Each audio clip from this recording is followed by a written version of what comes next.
Hi, this is Tim of the 1916 Company. Welcome and thanks for logging on. If you love this watch, email me, Team Mosso at the1916company.com for purchase pricing and availability questions regarding this watch. Today, we discuss a mid to late 1990s classic from Omega, sometimes nicknamed the Speedmaster Mark 40.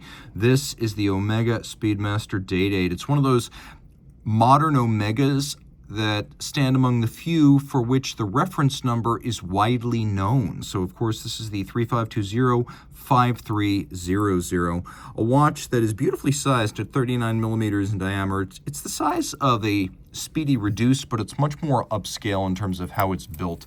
So more on that in a moment. First, the size. 39 millimeters in diameter. The watch measures 14.1 millimeters thick from lug to lug if we're just measuring the case. This is 45.5 millimeters if we're measuring with the solid end links of the bracelet. Then the total distance across the wrist is 50.6 millimeters, and we've got an 18 millimeter spacing between the lugs. Now, my wrist is 16 centimeters circumference. This wears really nice. I could see this wearing well on the bracelet on a wrist as small as 14 centimeters circumference. If you were to put it on a strap, 13.5 would be viable. It is a fairly thick watch, and you can see there is some overhang to the bezel, so it's not going to slide under the tightest of dress shirts, but jacket sleeves should be just fine. Taking a look at the bracelet, it has that characteristic of 90s Omega sports watch bracelets in that it almost has 1 foot in the world of the sports watch and 1 foot in the world of the dress watch. That was true of the Seamasters of the period, and it's very true of the Speedmaster bracelet here. You can see the links are oval in cross-section and polished on their outer face. We got satin primaries, polished intermediates, a conforming end link, a little bit of taper down towards the bracelet, removable links fixed with pins and sleeves. So you're going to need a block and punch if you want to size these. This was characteristic of Omega bracelets at the time. You can see there's an intermediate size link in there in case you want to fine-tune the fit. And then we have a single trigger release clasp from the period. This was back when one of the fit conventions that Omega used was a slider inside the swing arm to make it easier to avoid pinching your wrist with that one big up and over fold, and that is characteristic of Omega bracelets. You can see the number of the bracelet and the clasp internally. And we'll roll back to the case. It's like a Moonwatch case, but smaller. So we've got the sort of asymmetric shear guard profile for the crown and the pushers, lyre-style lugs with the inward and outward bevel, satin finish, and then polish in combination with a highly sloped anodized aluminum insert on the bezel. That is a little trigger for the day indicator right there. The quick set sets the date and the month. And you may recall that Hodinkee launched a special edition based on a version of this watch that Ben Clymer's grandfather gave to Ben.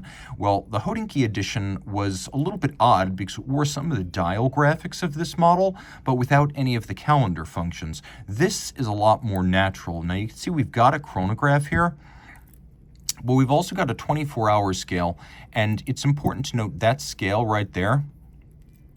Pull the crown out.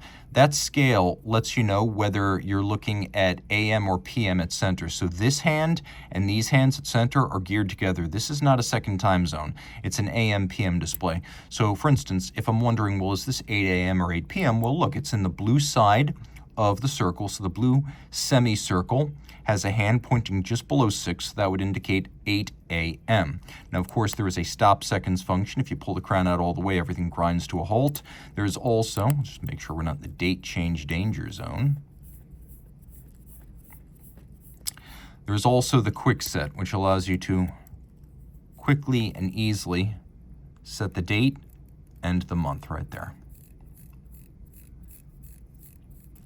Let's do a quick loom shot. These watches were made with both Luminova later on in the production and Tritium early in the production. You can see this one has a factory Luminova set of hands and dial to match, which is useful because it still functions as a modern watch. Now, the dial's interesting. It has yellow, it has white, it has gray, it has black, it has red, it has blue. It is colorful, and it's got a lot going for it aesthetically. It's certainly a distinctive look.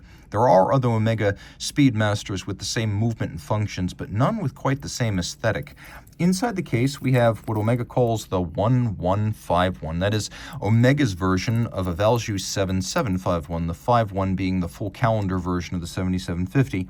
So unidirectional automatic winding. This variant of it has a 44-hour power reserve, stop seconds, the quick set, triple calendar, 24-hour sub-register, 25 joules, and then it's actually got a combination of a cam function selector, but a very sharp, well-tuned and positive one. That's every inch the equal of a column wheel.